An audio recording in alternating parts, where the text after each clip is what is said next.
I would say to you ministers of Northern Ireland who haven't a word to say about the destruction of our children, you are a disgrace and you are in danger of the judgment of God tonight. And this Easter, you are the Judases, you are the betrayers of Christ. And parents, get your families out from these places who are refusing to give you right counsel about what's happening across this province in our schools. I just ask you a question about the Christian Institute joining forces with the Sodomite activists.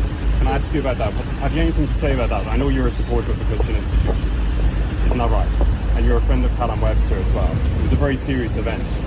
Joining forces with... I think I need to speak to Callum about that, not me. But you're a very good friend of Callum, aren't you?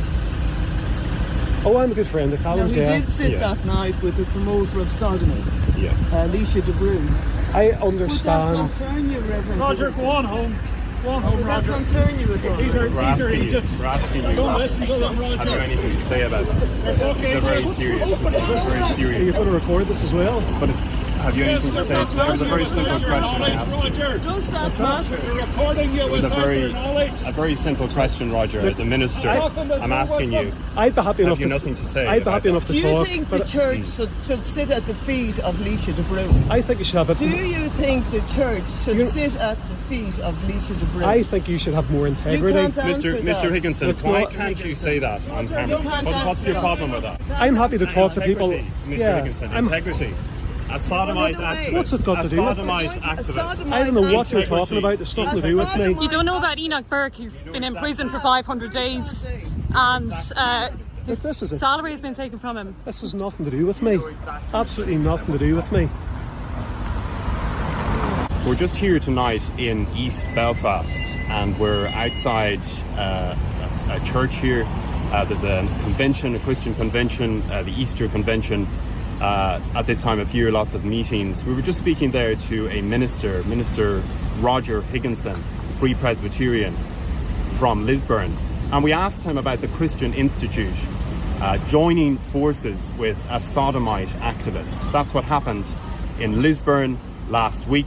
Alicia de Bruin, well known for her very outspoken support for lesbian, gay, bisexual, an LGBT activist, brought in to educate the church on sex education, joined forces with the Christian Institute.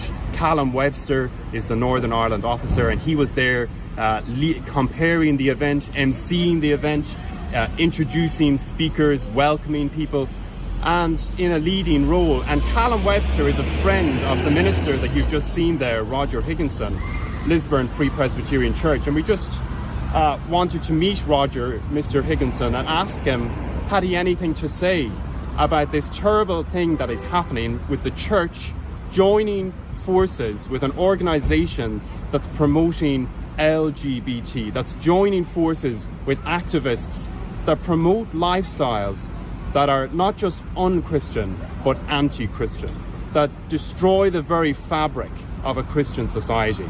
And we came here today to ask him, and you've seen really it's a sad state in this part of the world, in Northern Ireland, that a minister will run away from you and refuse to answer questions about such a basic, fundamental issue.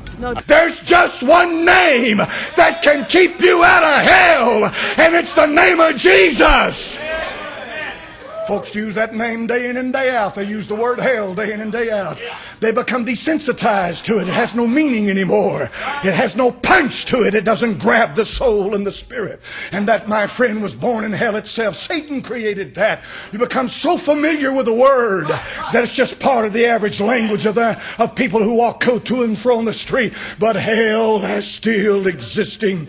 Nothing has stopped it. It burns to the lowest hell. That Bible says in Hebrews chapter number 12 and verse 29, our God is a consuming fire.